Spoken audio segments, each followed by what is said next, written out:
At 38, I never envisioned my life taking such a painful turn. My wife and I had been married for 16 years, building a life that included a teenage daughter we both cherished. Our marriage, like any long-term relationship, had its share of ups and downs, but I believed we had a strong foundation. That belief came crashing down on her birthday, a day I had hoped would be filled with joy and celebration. I had taken the day off, bought flowers, and felt a quiet excitement at the thought of surprising her with a special evening. But when I walked into our home, I knew immediately something was wrong.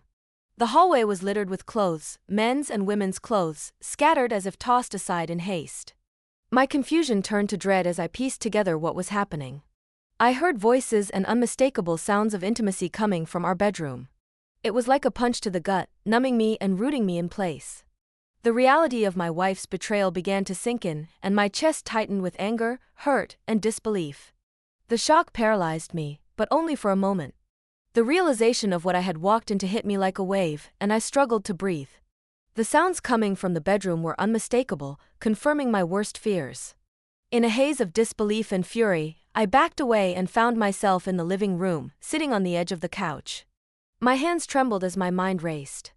This wasn't just any betrayal, it was happening in our home, on her birthday, in the very space where we had built a life together.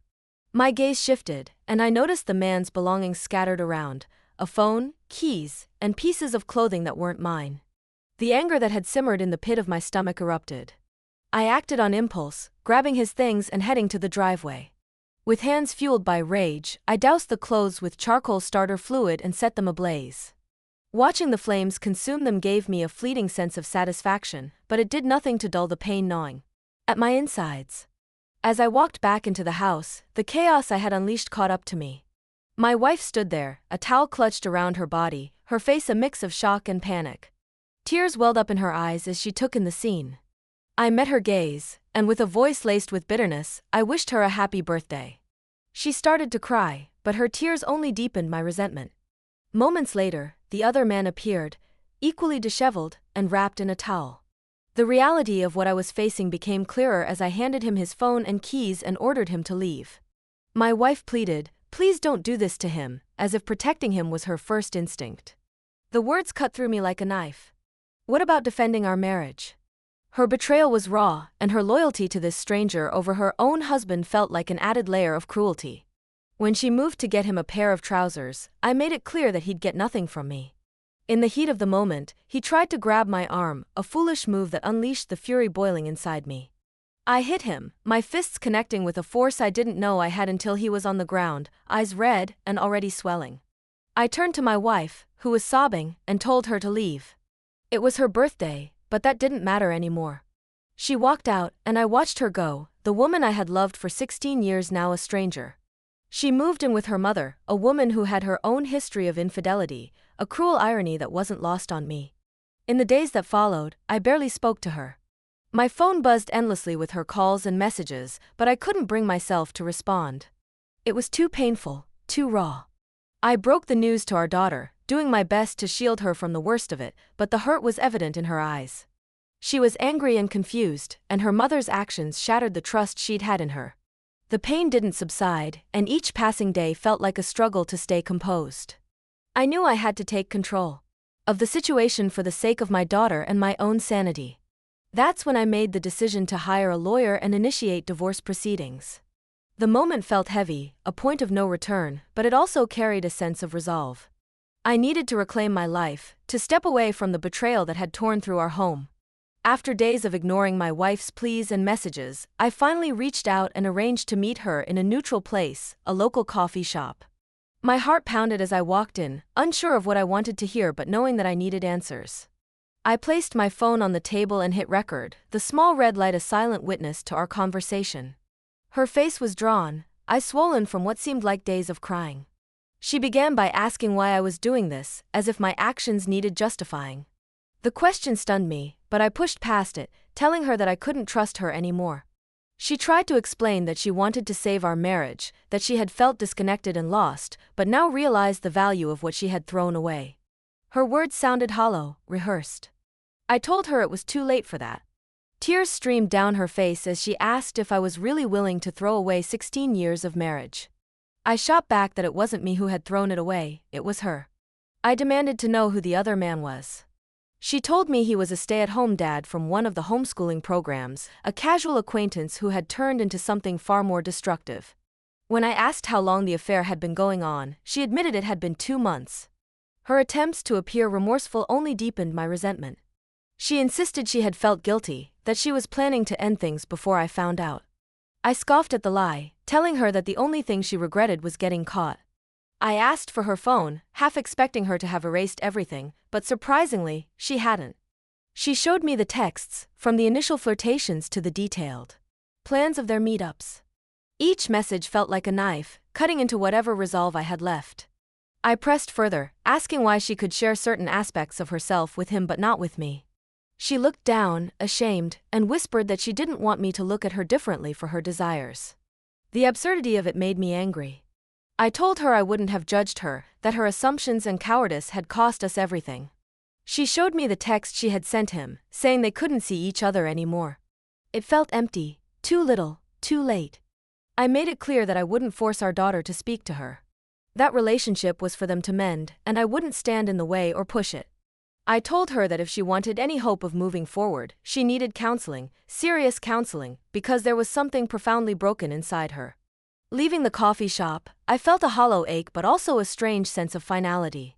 I had given her a deadline of 60 days before the separation papers would be filed and insisted that she get an STD test. Even though the marriage was effectively over, I wanted to know that there were no further repercussions for me or our daughter. I demanded full transparency on her part, tracking her whereabouts, regular check-ins. The trust was gone, and this was the only way I could maintain any semblance of control until the divorce was finalized. In the days that followed, she spiraled further. On Christmas Eve, she attempted to take a drastic step by overdosing on pills. The emergency room visit that night left our daughter even more traumatized, solidifying my decision. I knew there was no salvaging this marriage. Her selfish actions had ripped apart our family, and I couldn't let her manipulation and instability continue to affect our lives. The days after Christmas were some of the hardest I'd ever faced. The emotional fallout from my wife's actions, and her reckless decision to take pills, cast a shadow over what should have been a season of warmth and togetherness. It further traumatized our daughter, solidifying that my decision to end the marriage was the only way forward. I sat her down and made it clear that our marriage was over and that her behavior had consequences far beyond just us. It was about protecting our daughters' well-being and finding a path where we could heal, free from the pain she had inflicted. With my soon-to-be ex-wife staying at her mother's house, communication became minimal. She was a ghost of herself, holed up and isolated, abandoned by the friends and family who knew what she had done. It was hard to feel sympathy. The person I once loved was now a stranger, and any attempts she made to reach out felt empty, fueled more by guilt and fear than genuine remorse. I decided to reach out to the other betrayed spouse, Maria. I felt compelled to tell her everything I had uncovered and share the evidence I had gathered. The meeting was a sobering moment. We sat across from each other, two people who had been blindsided by betrayal, piecing together the story of deceit. She revealed that when her husband came home with a black eye and a flimsy story about a road rage incident, she had sensed something was wrong but hadn't known the extent of it. Hearing the full truth from me confirmed her worst fears. Maria called her husband while I was there and told him not to come home.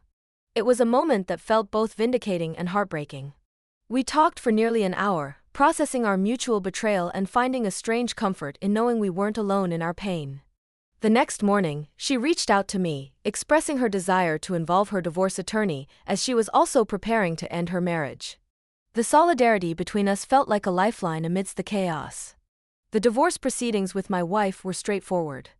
We agreed on an uncontested divorce, with the assets being split 60-40 in my favor. I would keep the house, and I retained full custody of our daughter. Conversations with my wife were minimal and strictly about practical matters, divorce details and arrangements for our daughter. Any attempts she made to discuss the affair or express her remorse were shut down. I couldn't give her the satisfaction of thinking there was any hope of reconciliation. I followed through on everything I said, the counseling requirement, the transparency of her movements, and ensuring she adhered to the stipulations I laid out. The trust was shattered, and I knew any semblance of control was essential until the legal process was complete. 6 months passed, and the divorce was finalized. The sense of freedom I felt was mixed with an ache that hadn't yet healed. But amidst the pain, life moved forward. Maria and I continued to keep in touch, finding solace in each other's company.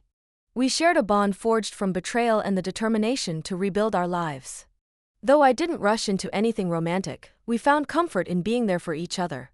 Over time, our connection deepened, not out of a shared trauma but from genuinely enjoying each other's presence.